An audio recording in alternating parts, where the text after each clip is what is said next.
तो सबसे पहले सुप्रीम कोर्ट रिस्टोर करे, इस बात को रिस्टोर करे। नहीं सुनिए, देखिए आप जो कह रहे हो वो उपराष्ट्रपति धनखड़ साहब का स्टेटमेंट के आधार पे आप सुनिए, लेकिन वैसा नहीं है। सुनिए, मैं उनके आधार पर नहीं कह रहा हूं, मेरी अपनी सोच है। सुनिए, देखिए अदालतों पर अभी भी भरोसा कायम है और अदालत ही हमारा लास्ट होप है। ये डेमोक्रेसी में कॉमन मैन जाएगा कहाँ? तारक सिंह का जजमेंट है, एक जज के खिलाफ स्ट्रिक्चर पास किया था सुप्रीम कोर्ट ने, तो सुप्रीम कोर्ट ने कहा कि it is the temple of justice. ये डेमोक्रेसी का जो टेम्पल, ये ऐसा टेम्पल है जिसको हर जात धर्म का आदमी, औरत, बच्चा, बूढ़ा, हिंदू, मुस्लिम, सिख, ईसाई, सारे लोग जिसकी पूजा करते हैं, वो टेम्पल कौन सा है डेमोक्रेसी का? वो है मतलब ये कोर्ट ऑफ लॉ। तो देखिए इसमें भरोसा कम नहीं होना चाहिए, हमारा टेम्पल है यार। इसमें कोई अगर इसका कोई पुजारी है, कोई जज है, वो गलती कर रहा है, कार्रवाई उस पर होना चाहिए। और खुद मैं बता रहा हूँ, देखो कंटेम्प्ट वगैरह खारिज मत करो किसी के खिलाफ के, मैं तो कह रहा हूँ कंटेम्प्ट चलाओ, लेकिन प्रोसीजर से चलाओ। जैसा कि 2017 में मेरे खिलाफ कंटेम्प्ट हुआ था, तब भी 5 जज बेंच बैठे थे, तो उसमें हमने तो स्टिंग ऑपरेशन किया था जज का। तो हमने कहा कि सीडी चलाओ, कोर्ट ने ऑर्डर किया कि कोर्ट में चलाएंगे, ओपन कोर्ट में। बाद में आज तक डेट नहीं है उस केस की। तो वो जो है आज तक उस केस की डेट ही नहीं आई। नहीं तो 5 जज बेंच उस वक्त जो बैठे थे वो फैसला नहीं कर पाए। नहीं, 2017 का मैटर पेंडिंग है, फिर बीच में एक बार सिर्फ आया था 2022 में, 5 साल के बाद, और आज 25 आ गया, आज तक वो मैटर आया नहीं है। तो वो जो है ना, तो हमारा कहना है कि आप ट्रायल चलाओ। नहीं, आप भले ही ना बोलें, लेकिन जनता के मन में तो ये भ्रम जा रहा है, और अदालत के प्रति, माननीय अदालत के प्रति ये भ्रम जा रहा है कि दिशा सालियान के केस को आपने एक लॉजिकल कंक्लूजन तक पहुंचा दिया है और इसमें बड़े बड़े लोगों की गिरफ्तारी होगी और उनको सजा मिलने वाली है। इसलिए नीलेश ओझा को इम्प्लीकेट करो, उनको बदनाम करो, ये संदेश चला गया है। इसको तो हम और आप रोक नहीं सकते, या आप किसी से भी पूछिए, सारे लोग यही बोल रहे हैं। आप पूछिए एसएसआर वॉरियर को, पूछिए, सारे लोग यही कह रहे हैं कि चूंकि दिशा के केस को आपने एक लॉजिकल कंक्लूजन तक पहुंचा दिया है और अब कोर्ट के हाथ बंधे हुए हैं।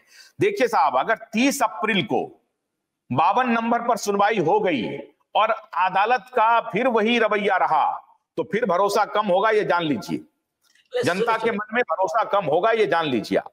आप कितना भी आप कहें कि नहीं ये हम तो लॉ ऑफिसर हैं और ये हैं, वो सारी बात आपकी ठीक है, लेकिन जनता को आप नहीं रोक पाएंगे। नहीं, सुनिए, मैं जनता को एक आह्वान करना चाहता हूँ। सुनिए, आपकी बात सही है कि इतना सीरियस मामला है, इसको तुरंत में सुनवाई लेनी चाहिए।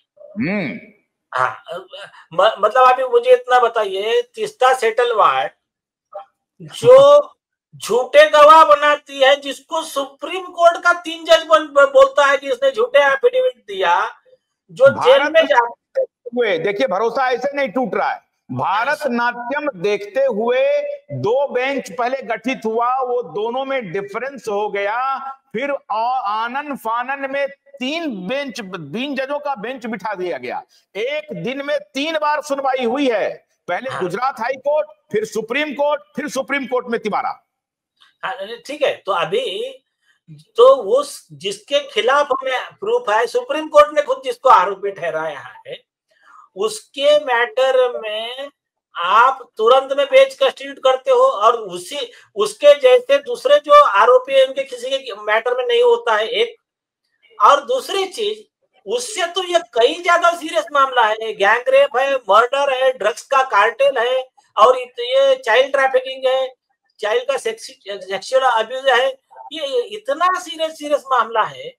नेता इन्वॉल्व है, पुलिस इन्वॉल्व है, नारकोटिक्स का बड़ा ऑफिसर इन्वॉल्व है, सब लोग इन्वॉल्व है। तो ये जो है ना, ये बराबर, ये तो डाउट जाता है कॉमन मैन को, और कॉमन मैन का उसके लिए जो गुस्सा है वो बराबर है। लेकिन मैं आपको बता रहा हूँ, ठीक है, ऐसा सब ठीक है, लेकिन हमारे पास अभी ऑप्शन क्या है? हमको सिर्फ क्या करना है, इस सिस्टम को सुधारना है। हम इस जुडिशियल सिस्टम के हम ऑफिसर है, हम फैमिली मेंबर है इसके। तो इसको ये देखो, कोर्ट किसकी पर्सनल प्रॉपर्टी नहीं है। ऐसा मत लो कि वो जज का कोर्ट है, ये कोर्ट हमारा है। हमारे कोर्ट में अगर एक आधे जज से या तो गलती होती या तो मजबूरी है उसकी, तो उसको ठीक करना है हमको। और कोर्ट की जो प्रोसीजर रहती है ना, तो सर पे बर्फ और जबान पे शक्कर, थोड़ा कूल माइंड से चलना पड़ता है। लेकिन जहां जरूरी है वहां कोर्ट ने करना चाहिए, एक। और दूसरी चीज, इस देखिए विषय ठीक है, अभी कुछ चीजें अभी मैं बोलता नहीं हूँ, कुछ दिन के लिए रुक जाते, लेकिन कॉमन मैन में थोड़ा धैर्य रखिए।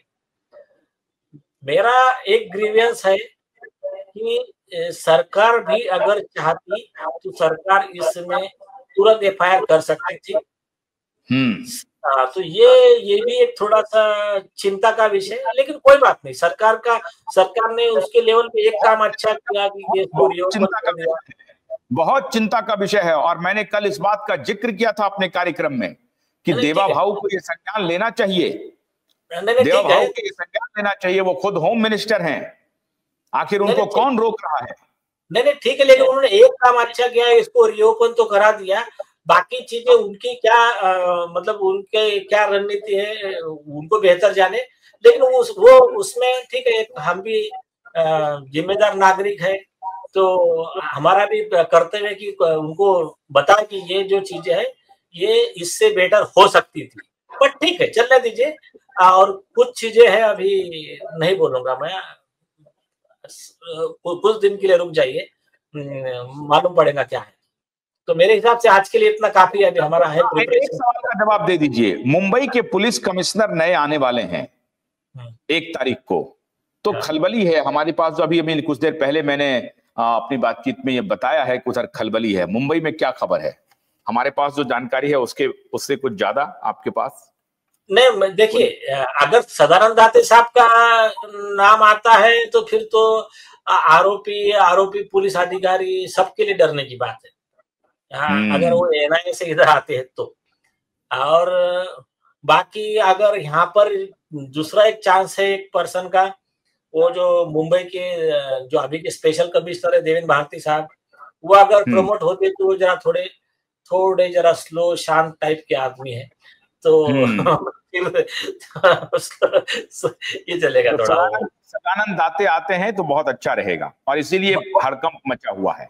हाँ, इसलिए हड़कंप भी मचा हुआ है। सदानंद दाते साहब आते हैं तो वो तो पहले आकर 10-15 पुलिस अधिकारी को जेल में डालेंगे। चलिए, उनका इतिहास रहा है। Very good. तो बहुत बहुत शुक्रिया नीलेश ओझा जी। हमें उम्मीद है कि कल आप जो कंटेम्प्ट ऑफ कोर्ट की जो सुनवाई है उसमें आपको विजयश्री मिलेगी, और अदालत भी मानेगी, स्वीकार करेगी, आपके तर्क को सुनेगी, आपके लॉजिक को जरूर सुनेगी, और ये पूरा देश भी देख रहा है। बहुत बहुत शुक्रिया, नमस्कार।